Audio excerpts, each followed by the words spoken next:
So when contracting parties have entered into the married state, they have not so much entered into a contract as into a new relation, the rights, duties, and obligations which rest upon their agreement. And think about it this way, when you talk about things like adultery, adultery is considered sex outside of marriage when people are married. It's sex with a married person. That is adultery. What you're saying is that when you get married, you're not committing adultery by having sexual relations with your husband or with your wife. That is permitted. That is one of the rights of marriage. That is one of the duties of marriage, one of the obligations that, when you get married, there should be a strong sexual union between husband and wife. A husband should not be looking outside of marriage for sexual fulfillment, nor should a wife be looking outside of marriage for sexual fulfillment.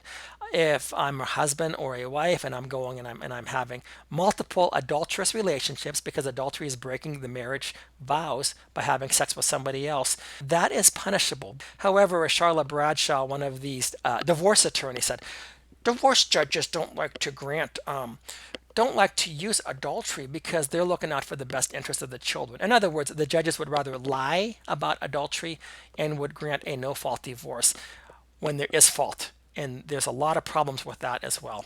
When you enter into the marriage relationship, you do have rights, duties, and obligations, which rest not just merely upon their agreement, but these become the general law of the state. There are certain things that are privileges. When you get married, you have certain tax privileges, you have benefits as far as having children.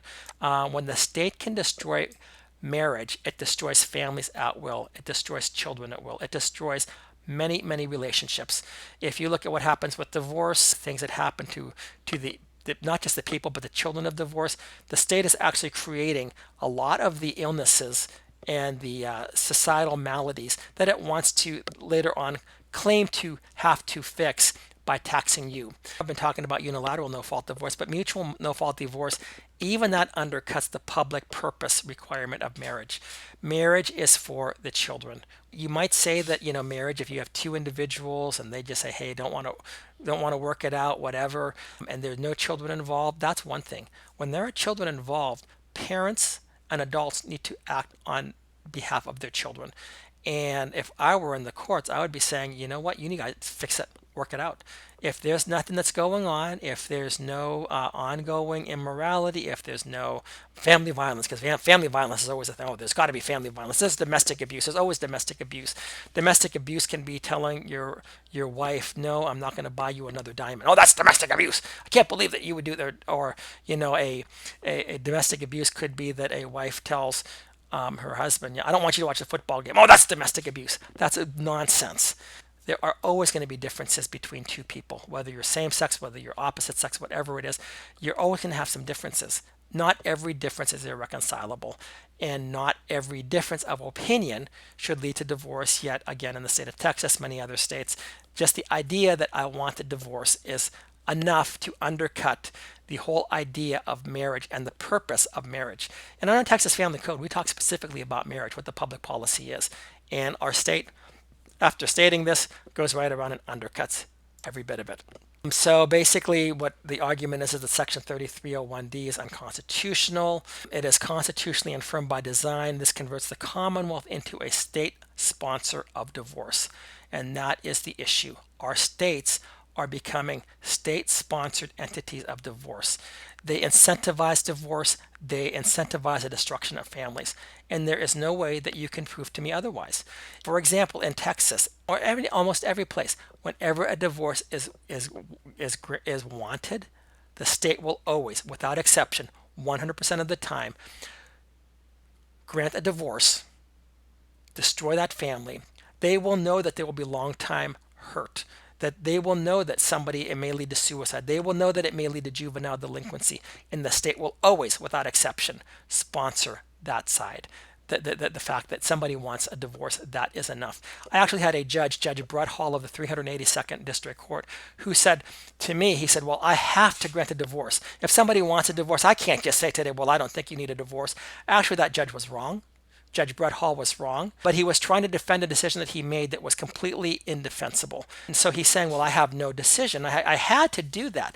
Well, that's not true, because a judge is supposed to be able to hear the facts of the case, to know what the facts of the matter are, the conclusions of law.